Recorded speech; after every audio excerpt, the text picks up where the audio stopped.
Hit Season 2.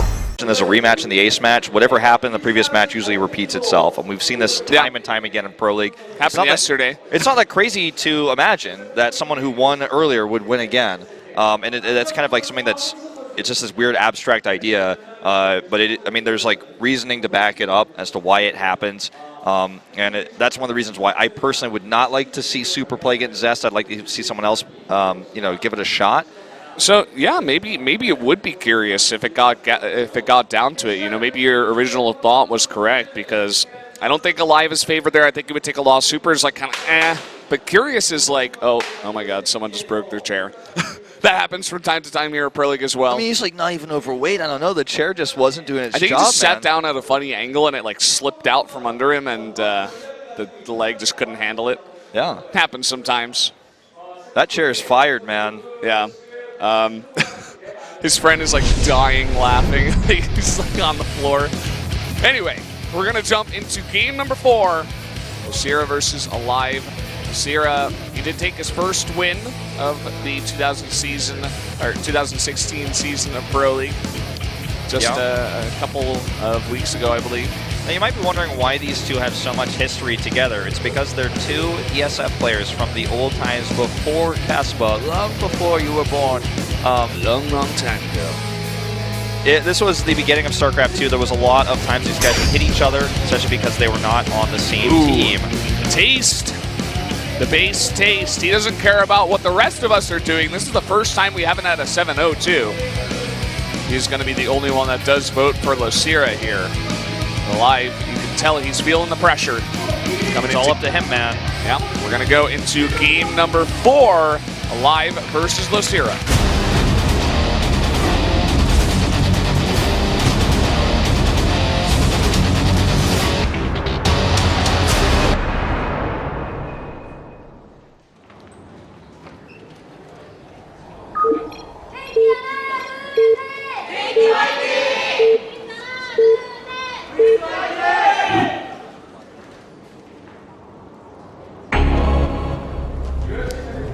Up here in the top left in the red, it is Losira.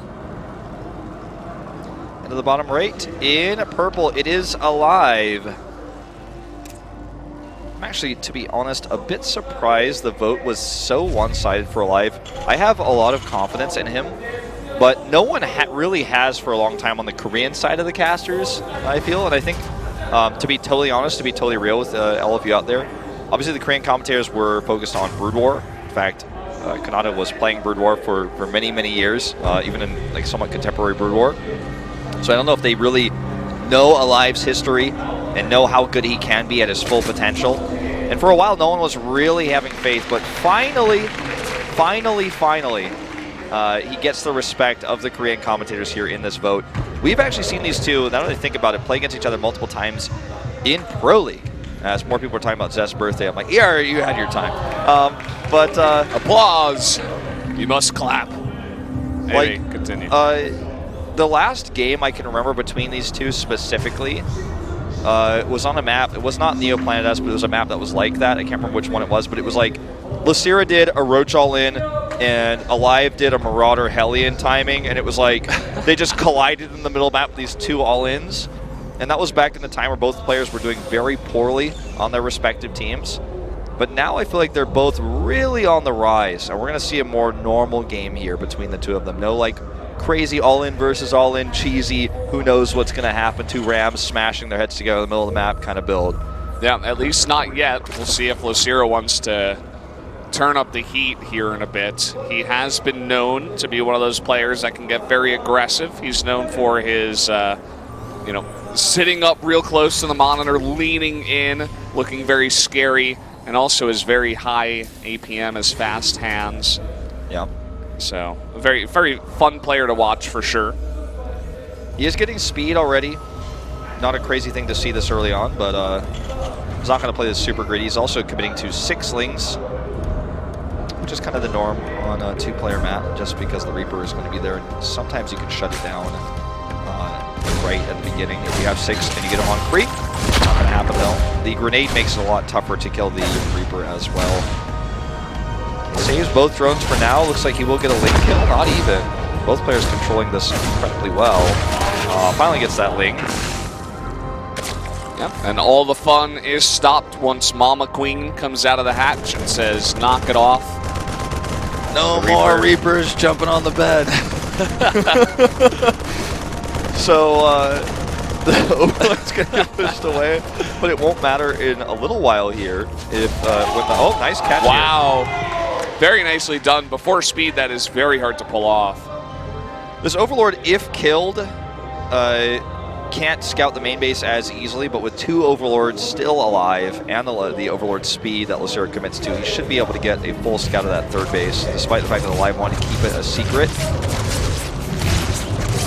And gonna get to work here on the back rocks of his natural. The debris. Gotta clear up that debris. Yeah, man. Clear that. It's important. This Overlord will scout, of course. He already knows the timings based on the switcheroo you just saw there, what's going on. Yeah. He might have even just barely gotten vision of that CC. But Losira is playing really safe, but he still gets the information. When you play this safe, it's hard to punish greed, though. You could punish all-ins and timing attacks and, like, you know, Banshee play or Liberator pushes, which are all very weak right now with the Queen buff. But, you know, when you scout greed like this, you kind of just have to get greedy yourself in response. He's going to get a Baneling Nest. He is making 8 more links. Let's see if he actually is going to go aggressive, as we saw Curious do in game number 1, based on the scout on TY. And this is just what Losira does sometimes. See if he heavily commits. No, it looks like he's going to make 2 more drones, so he is going to transition after this. Just wants to put on a bit of pressure or just be very safe again, you know, because he knows the Terran push is going to come sometime soon, some kind of harass. So he's going to need units soon to deal with that. Yeah, now that Liberators are pretty neutered in this matchup right now in the harassment sense, the hardest timing to defend is this one. You know, the pressure that comes out. Sometimes with 2 medevacs, it's not a greedy 3rd CC, but if you actually defend this part, it gets a lot easier for you. And a lot of Zergs are of the mindset that if you just survive forever, wow, 6 drops. What? He's doing a mass drop. I was going to say, some Zergs are of the mindset that, like, if you survive, you just win because you get ultras, but he's not trying to survive. He wants to end this with a crazy drop play. When the Evolution Chamber came down, I was like, yeah, we'll definitely see some Baneling drops, but I didn't expect this type of mass drop all in. He's even bringing Queens back from home. He has Overlord speed. Droverlords, let's see, aLive still doesn't see him yet. He's got a wall here, but he's going to drop on top. There's only 1 Viking here. It's not going to be enough to hold off all of this. Here we go. Let's see. Afreeca needs to win this game to go to the playoffs. And he has to survive. aLive somehow has to survive. Good reaction here on the tank. Keeps it alive. Keeps the wall up, but he needs to keep moving back. SCV's coming off the line here. He needs to make sure this tank survives. Here come the Banelings! And they kill 11 SCVs. They aren't really killing a lot of this army, but look at the SCVs. They're all alone. Could sustain some massive damage here. Siege tanks, though, 2 of them survive. One's being repaired right now. There's a second wave. Mule's getting dropped here. 1 tank goes down. The second one lives. He has a bunker at the natural, and Vikings are eventually pushing these Overlords back. A Queen drop coming in. Probably not going to happen. He does deter it for the time being. Widowmine drop coming over here as well to kind of help defend from the front lines. Here come the Queens. He's going to commit. I thought those were Banelings. They're actually Queens getting up in here. And they have, you know, better range. They're going to help take out these medevacs, and they're keeping the tanks alive. And this bunker going to go down as well. 4 Queens trying to snipe that medevac and with that range. As we were talking about, he needs to get under there. Oh, he loses all 4 Queens. I think aLive holds. He survives here. He survives. He has triple CCs. By the way, all those mules we saw drop earlier were at the 3rd base. He's been mining from a whole base that Losira has not touched for this entire time. He has 3 base economy. He can rebuild his SCV count. With those triple CCs, he's about to have 1-1 upgrades as well. Losira did a ton of damage, and I think this game might kind of normalize from here from both parties. Losira has the better drone count, but with triple mules, aLive can turn this around on a dime. He also has 1-1 upgrades for the follow-up push. However, he does not have stim. So attacking with 1-1, it's like he has that going for him, but he doesn't have stim, so it's not as effective. He's going to have to wait for sure. Wow, what a fiery start. This is what I was talking about. Sometimes Losira just goes crazy. He's like, I guess I just have to try to kill him, even though he didn't technically have to. Ooh, nice micro here on the Liberator. Nice try by Losira. Queen's like, oh, now I gotta walk home, and I'm a queen. Why you do this to me? My knees hurt, my back hurts, everything hurts. Look at how slow she walks. This is just a funny situation, no matter which way you look at it. On poor Queen, though. Oh, can she be saved? No. Can the tank be saved? Yes, but he doesn't decide to. He's microing his Liberator, meanwhile. Gets 4 kills for a tank. Probably should have microed the tank. Okay, the Banelings went for a harass attempt at the third base. They fail, and the Ling run by fails as well.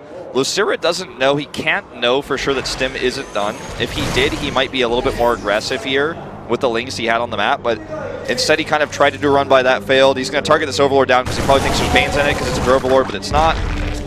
And aLive is evened up the supply. He is getting the SCV count up to 35 here. He's going to have Stim, and Losira needs to get Baneling speed the second layer finishes if he wants to hold the follow-up attack. This just might not even be possible. I don't know if he'll be able to get it in time. He has the attack upgrade, but he's down the armor. Yeah, this is so many Marines. Marines have the highest DPS in the game, right? I mean, like, that is just a huge amount. Let me see. He's actually at 28 in that group. This is a nice little run by, coming to the third base, do a bit of damage, stop some mining.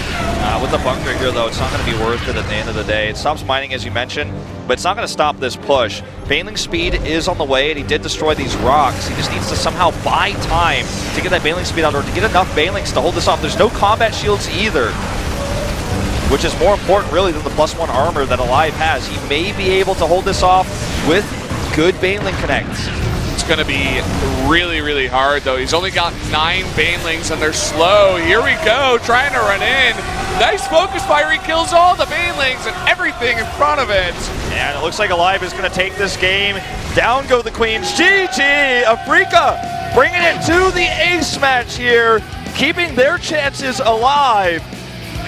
No pun intended, as back at home, the MVP team shakes in fear, knowing that this final match, if KT cannot take it, they will not make it to the top 4. Look at aLive's face. He doesn't even look relieved. He still looks nervous, and that kind of says to me that he may be coming out here in the ace match.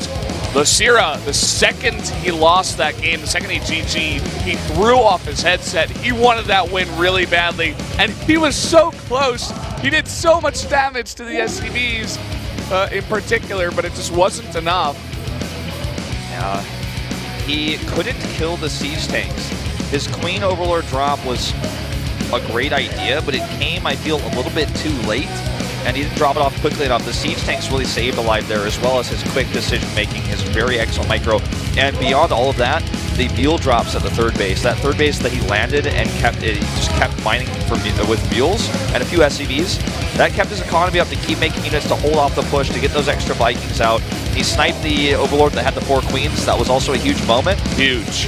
And from there, he just had like the tech advantage. Losira had the economy advantage, but he couldn't buy enough time to make that valuable, and he died to the push. He had a late layer, his Baneling speed wasn't ready, and he had to take that fight. If he didn't take the fight, he was gonna lose his natural, lose the game anyways. But guys, it's time for the ace match. The map is Dust Towers. Dust Towers. Or no, sorry, no, it's Overgrowth. I'm like, we already saw that map. Yeah. I'm not gonna look, I don't want to be spoiled because it's probably going to be Zest. But who's it going to be for Afreeca? There's so many players that could be Curious, Super, aLive, all players that are great choices here. What if they just threw out Bomber? They're like, Bomber, you've got a huge amount. You're a veteran. You're the oldest guy in this team. You have a huge amount of experience. Why don't you give it a shot? I don't think it would, necessarily work out too well. It's going to be hard for anyone on Afreeca, to be honest, to come out here and win this game. But so much on the line. They pushed it to the ace match. This is it, man. Yeah. It all comes down to this. The lights are down in the studio. It's time for the reveal. The ace players, Losira versus Curious. Overgrowth. Or sorry, not Losira, Lenog. Yeah. I don't know why I said Losira. A CVC in this day and age. Here we go, guys. What an interesting pick. I don't know that I agree with this for KT. And it's not the Zerg that you might have expected because we saw Losira earlier. There's another L Zerg, which threw me off there. But yes, it is in fact Lenog. sorry for misspeaking earlier, but Curious was used in the previous Ace match. I expected him to come out again tonight. Yeah, and you were exactly right. It was your first thought, and after going through it, when we had that time, you know, we eventually came to the decision that that was actually going to be the pick, and it makes sense. Listen, Lena also is a great CVZ player, so that's a cool